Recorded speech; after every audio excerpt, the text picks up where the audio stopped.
주의 이름을 소리 높여 찬송하네. 왜 솔로몬은 아버지를 이어서 왕이 되었을 때에 왜 일천번제를 먼저 드렸을까요?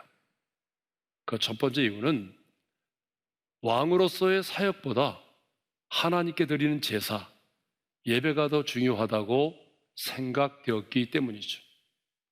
물론 솔로몬은 왕이 되자마자 가장 먼저 일천번제를 드린 것은 아닙니다. 그러나 왕이 된 지 얼마 되지 않아 그는 쉽지 않는 일천번제를 드렸습니다. 이것은 그가 예배를 드림으로써 왕의 사역을 시작했다고 해도 과언이 아닙니다. 물론 왕의 자리는 그렇게 한가한 자리가 아니죠. 하지만 솔로몬은 왕으로서 행하는 그 어떤 일보다도 하나님께 드리는 제사, 하나님께 드리는 예배가 더 우선이라고 하는 것을 알고 있었던 사람입니다. 그런데 이런 영향을 누구로부터 받았죠? 바로 한평생은 예배를 사모하고 예배자로 살았던 아버지 다윗으로부터 영향을 받았습니다. 저는 부모된 세대들이 좀 가진 것이 없고 부족한 부분이 많지만 우리의 자녀들이, 우리들이 진정한 예배자로 살아서 우리의 자녀들이 인생의 실패 후에 예배자로 세워지는 것이 아니라 젊은 날에 하나님을 하나님답게 예배하는 예배자로 세워지기를 간절히 소망합니다. 자, 두 번째 이유가 무엇이었어요? 하나님께 충성과 헌신을 다짐하기 위해서였습니다. 왜 솔로몬은 속건제도 있고 하목제도 있고 속죄제도 있는데 왜 번제를 드렸을까요? 번제란 제물을 끝까지 다 태워드림으로써 하나님께 온전한 충성과 헌신을 다짐하기 위해서 드리는 제사이기 때문에 그렇습니다.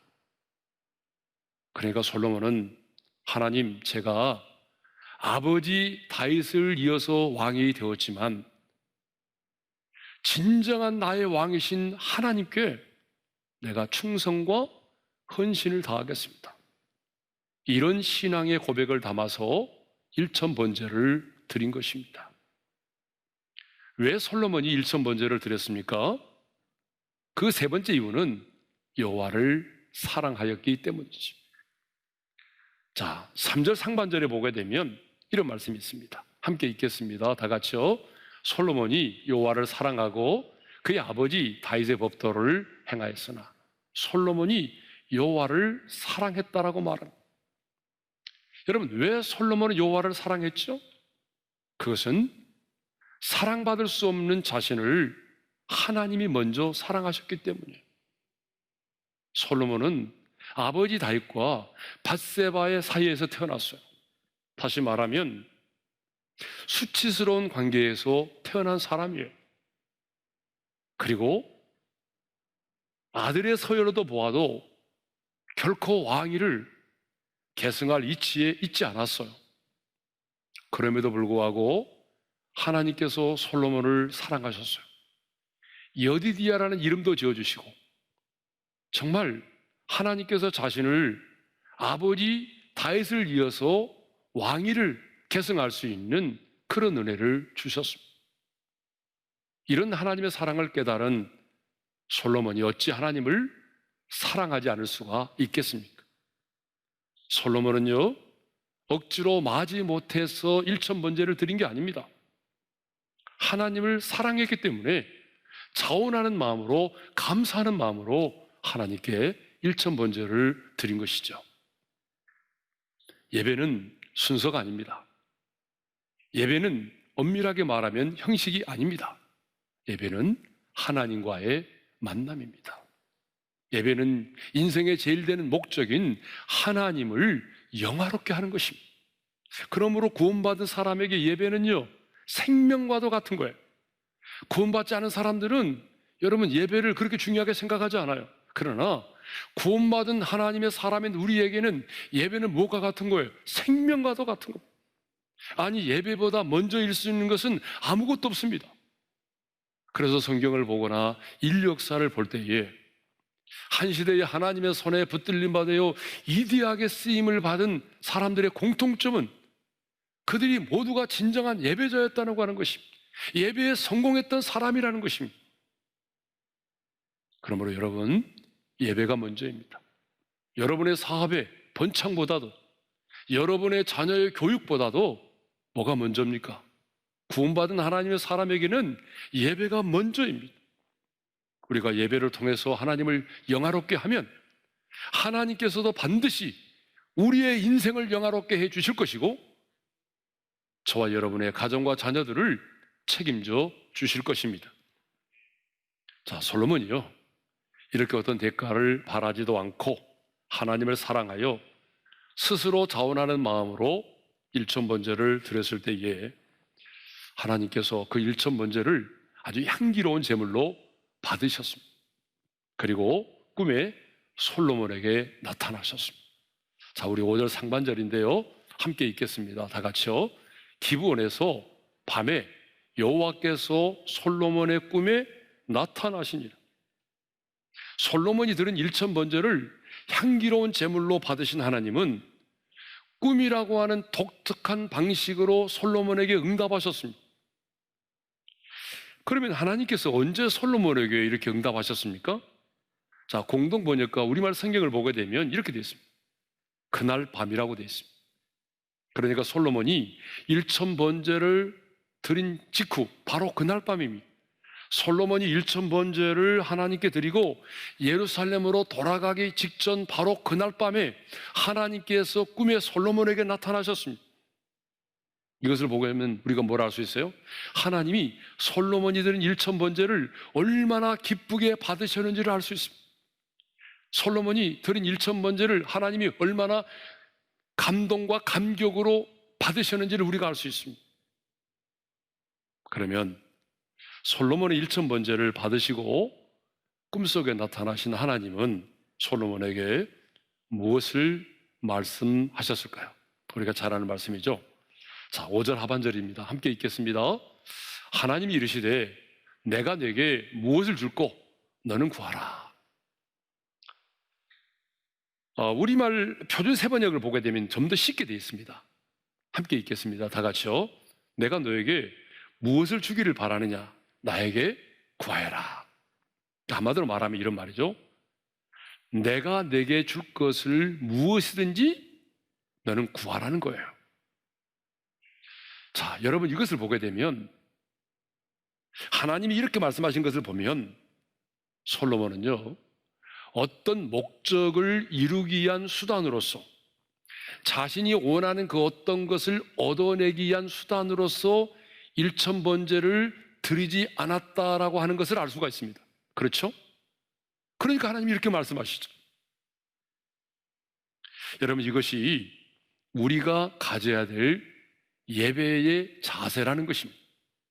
그렇습니다. 여러분 예배는요 결코 내가 원하는 것을 얻어내기 위한 수단이 아닙니다. 지성이면 감천이다 라고 하는 말처럼 예배를 통해서 하나님을 감동시켜서 내가 어떤 보상을 받아내는 것이 아닙니다. 예배는 어떤 축복이나 어떤 소원을 이루기 위한 수단이 결코 아닙니다. 솔로몬은요 자신이 원하는 그 어떤 것을 받아내기 위한 수단으로서 일천번제를 드리지 않았습니다. 솔로몬이 왜 일천번제를 드렸습니까? 여러분 일천번제에서 가장 중요한 것은 그 결과보다도 왜 솔로몬이 일천번제를 드렸는지 그 동기와 배경이 더 중요하다고 그랬죠. 그래요. 네. 솔로몬은요 무엇을 얻어내기 위한 수단으로서가 아니라 하나님을 사랑해서 하나님께 충성과 헌신을 다하기 위해서 스스로 자원하는 마음으로 최선을 다하여 일천번제를 드렸던 것입니다. 그런데 하나님은 뜻밖에도 내가 네게 무엇을 줄꼬 너는 구하라 이렇게 말씀을 하셨습니다. 이렇게 하나님이 말씀하셨을 때에 솔로몬은 하나님 앞에 무엇을 가장 먼저 구했을까요? 놀라운 사실은요 그가 지혜를 먼저 구하지 않았다는 거죠. 그는 가장 먼저 아버지 다윗에게 베푸신 큰 은혜를 감사했어요. 자, 6절의 말씀이죠. 읽겠습니다. 다 같이요. 솔로몬이 이르되 주의 종 내 아버지 다윗이 성실과 공의와 정직한 마음으로 주와 함께 주 앞에서 행함으로 주께서 그에게 큰 은혜를 베푸셨고 주께서 또 그를 위하여 이 큰 은혜를 항상 주사 오늘과 같이 그의 자리에 앉을 아들을 그에게 주셨나이다. 솔로몬은 가장 먼저 내 자신에게 필요한 그 어떤 것을 구하지 않았습니다. 솔로몬은 가장 먼저 하나님께서 아버지 다윗에게 베풀어 주신 큰 은혜를 감사했습니다. 그래서 뭐라고 말합니까? 주께서 아버지 다윗에게 큰 은혜를 베푸셨고라고 말하잖아요. 여러분, 은혜가 뭐죠? 은혜는 값없이 베풀어 주시는 하나님의 호의와 사랑을 말합니다. 그런데 주께서 아버지인 다윗에게 큰 은혜를 베풀어 주셨다는 거예요. 그냥 은혜가 아니고요, 주께서 내 아버지에게 큰 은혜를 베풀어 주셨다는 것입니다. 여러분, 은혜 자체가 원래 계산될 수 없고 측량될 수 없는 거잖아요. 그렇죠? 그걸 우리는 은혜라고 말하잖아요. 원래 은혜라고 하는 것은 계산될 수 없고 측량될 수 없는 것인데, 하나님께서 내 아버지 다윗에게는 정말 어떻게 계산될 수 없고 이루 헤아릴 수 없는 그 풍성한 은혜를 아버지에게 주셨다는 거예요. 하나님께서. 더 나아가 솔로몬은 하나님께 이런 놀라운 고백을 드립니다. 6절 하반절인데요, 우리 함께 읽겠습니다. 다 같이요. 주께서 또 그를 위하여 이 큰 은혜를 항상 주사 오늘과 같이 그의 자리에 앉을 아들을 그에게 주셨나이다. 주께서 또 그를 위하여 이 큰 은혜를 항상 주사 그랬죠. 그러니까 6절에 큰 은혜라는 말이 2번 나와요. 큰 은혜를 베풀어 주셨고 이 큰 은혜를 항상 주셨다는 말이에요. 이것은 무슨 말이냐면 하나님께서 주권적으로 다윗과 맺은 언약을 근거로 하는 말이에요. 자, 사무엘하 7장을 보게 되면요, 하나님께서 주권적으로 다윗과 맺은 언약의 내용이 기록되어 있어요. 사무엘하 7장에. 그런데 사무엘하 7장 12절과 13절에 보게 되면 그 언약의 핵심 내용이 바로 이와 같습니다. 우리 한번 읽어볼까요? 다 같이요.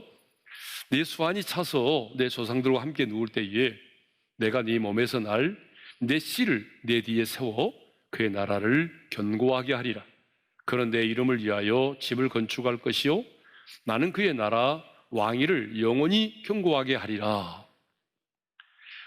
하나님께서 다윗과 맺은 그 언약을 이루시기 위해서 솔로몬 자신을 아버지의 대를 이어서 이스라엘의 왕으로 세워주셨다는 것입니다. 실제로 하나님은요, 이 언약의 말씀을 따라서 여디디아라고 하는 이름을 지어준 솔로몬을 아버지 다윗을 이어서 이스라엘의 왕위에 오르게 하셨습니다.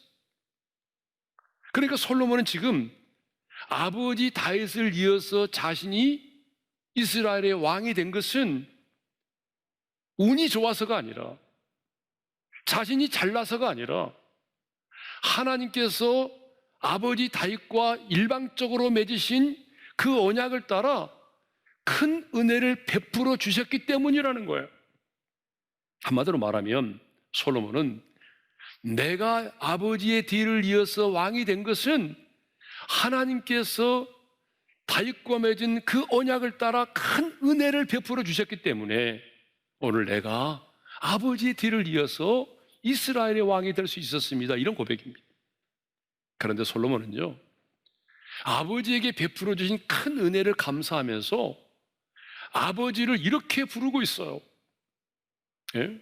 자, 6절 상반절의 말씀을 읽겠습니다. 다 같이요. 솔로몬 이르되 주의 종 내 아버지 다윗이 성실과 공의와 정직한 마음으로 주와 함께 주 앞에서 행함으로. 여러분, 솔로몬은요, 아버지 다윗을 그냥 아버지라고 부르지 않았어요. 뭐라고 부릅니까? 주의 종 내 아버지 다윗이라고 불렀어요. 그냥 아버지라고 부르지 않고요, 주의 종 내 아버지 다윗이라고 불렀어요. 자, 여러분, 이것을 보면 솔로몬은 뭘 알고 있었을까요?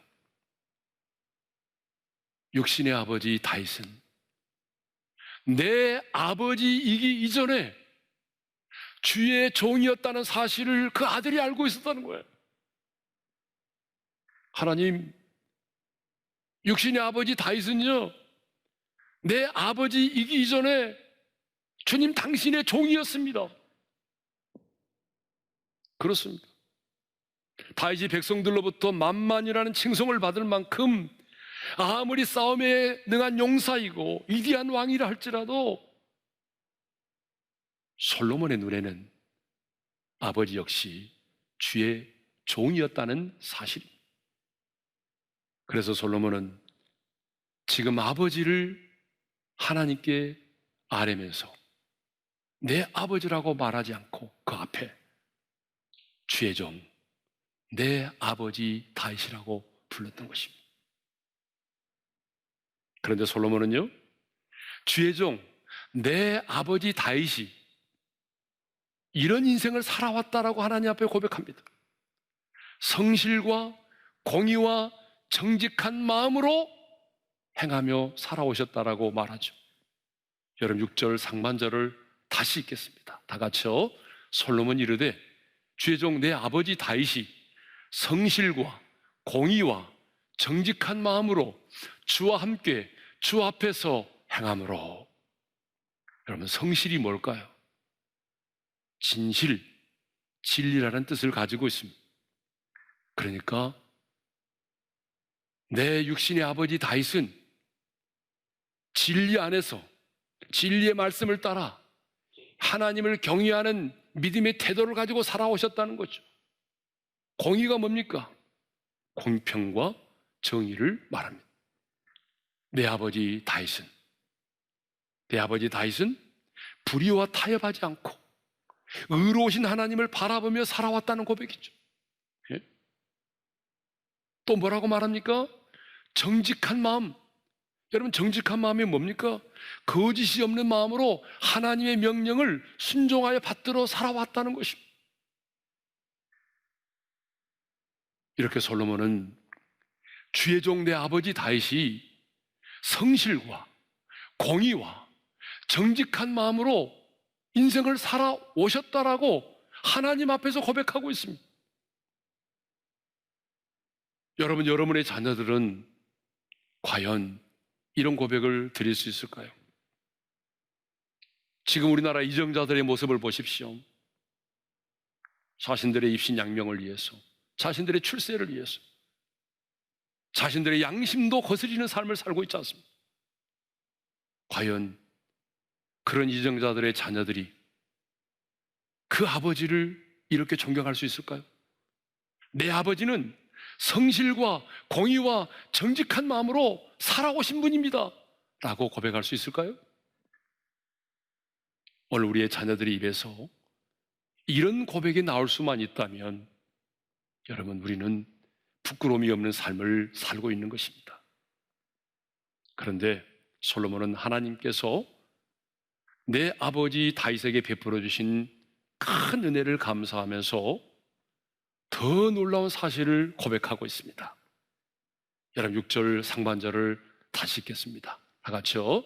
솔로몬이 이르되 주의 종 내 아버지 다윗이 성실과 공의와 정직한 마음으로 주와 함께 주 앞에서 행함으로. 주의 종 내 아버지 다윗이 어떻게 살아왔다는 거예요? 성실과 공의와 정직한 마음을 가지고 주님과 함께 주님 앞에서 행하는 삶을 살아오셨다는 거예요. 내 아버지 다윗이 하나님 앞에서 그렇게 행하며 살아왔다는 거예요. 하나님을 내 앞에 모시고 살았다고 하는 말은 단순히 하나님이 내 앞에 계시는구나, 하나님의 존재를 인식하고 의식하는 정도가 아닙니다. 내 앞에 계신 그 하나님과 인격적인 교제를 나누었음을 말합니다. 끊임없이 대화를 나누고 끊임없이 질문을 던지고 그분 앞에서 엎드려 기도하고 그분 앞에서 찬양했음을 말합니다. 여러분, 성경에 나오는 인물 중에 가장 많이 하나님께 묻고 질문을 던지고 또 질문을 던졌던 사람이 누굽니까? 바로 다윗입니다. 다윗은 끊임없이 하나님께 묻고 또 물었습니다. 그리고 그 하나님 앞에서 하나님을 찬양했습니다. 이것이 바로 하나님을 내 앞에 모시고 사는 삶입니다. 그러므로 우리도 항상 주님을 내 앞에 모시고 그 앞에서의 인생을 살아가시기를 바랍니다. 하루를 시작하는 순간부터 잠자리에 들 때까지 항상 주님을 내 앞에 모시고 하나님과 친밀한 대화를 나누고 그분 앞에서의 인생을 살아갈 수 있기를 주님의 이름으로 축원합니다. 솔로몬은요, 다른 사람은 몰라도 주의 종 내 아버지는, 주의 종 내 아버지 다윗은 성실과 공의와 정직한 마음으로 주와 함께 주 앞에서 행하며 살아오셨다라고 하나님 앞에서 고백합니다. 자, 이것을 보게 되면 솔로몬은요, 아버지의 인생의 배후에서 일하시는 하나님을 정확히 알고 있었습니다. 사람들은요, 눈에 보이는 것만을 가지고 판단하고 평가하잖아요. 배후에서 일하시고 역사하시는 하나님을 보지 못합니다. 물론 세상의 사람들도 어렴풋이나마 보이지 않는 어떤 힘에 의해서 운명이 결정된다는 것들을 알고 있습니다. 알고 있는 것 같습니다. 그래서인지 운명이라는 말을 사용하죠. 여러분, 우리 그리스도인은 운명이라는 말을 사용하면 안 됩니다. 세상 사람들은 운명이라는 말을 사용하기도 하고 또 그 운명을 알고 싶고 또 운명을 바꾸고 싶어서 관상도 보고 사주팔자도 보고 점도 치고 부닥거리도 하고 심지어는 묘자리가 사나워 인생이 풀리지 않는다면서 조상의 묘를 파헤치고 새로운 명당으로 옮기기도 합니다. 이렇게 어렴풋이나마 인간이 상상할 수 없는 어떤 힘이 자기의 운명을 좌우한다고 세상의 사람들은 믿고 있습니다. 하지만 우리의 삶의 배후에서 역사하시는, 일하시는 하나님을 보지 못합니다. 그런데요, 안타까운 것은 하나님의 사람들 역시 우리의 인생의 배후에서 일하시고 역사하시는 그 하나님을 알지 못하고 기억하지 못하고 인생을 살아가고 있다는 거예요. 그래서 어떤 한 사람을 평가할 때도 그 눈에 보이는 현상만을 보고 그 사람이 당하고 있는 고난만을 보고 그 사람이 만난 인생의 풍랑만을 보고 그리고 그 어떤 인생의 결과만을 보고 쉽게 우리가 그 사람을 평가를 한다는 거죠. 하지만 성경을 보십시오. 역사의 주관자가 되시고 인간의 생사하복을 주장하시는 하나님께서 여러분, 우리 눈에 보이지 않지만 배후에서 역사하시고 일을 행하십니다. 솔로몬은요, 아버지의 인생의 배후에서 일하시는 하나님을 보았습니다. 아버지의 인생의 배후에서 끊임없이 일하시는 하나님을 보았기 때문에 하나님께서 내가 내게 무엇을 줄고 나는 구하라. 그럴 때에 가장 먼저 그 무엇을 구하지 않고 내 아버지에게 베풀어 주신 큰 은혜를 인하여 감사했던 것입니다. 저는 우리 어린애 성도들이 현상만을 보지 말고 내 인생의 배후에서 일하시는 그 하나님을 볼 수 있기를 원합니다. 왜냐하면 내 인생의 풍랑과 고난만을 바라보게 되면 우리는 낙심하고 좌절할 수밖에 없습니다. 그러나 우리는 믿음의 눈을 열어서 내 인생의 배후에서 일하시는 하나님의 손길을 보아야 됩니다. 내 자녀들도 내 인생의 배후에서 일하시는 하나님의 손길을 볼 수 있어야 됩니다. 내 인생의 배후에서 일하심을 본 자만이 우연이 아닌 이 모든 것이 하나님의 큰 은혜였음을 고백하게 되는 것입니다. 하나님께서 우리 모두의 눈을 열어주셔서 우리의 인생의 배후에서 일하시는 하나님을 맛볼 수 있게 해 주시기를 소망합니다.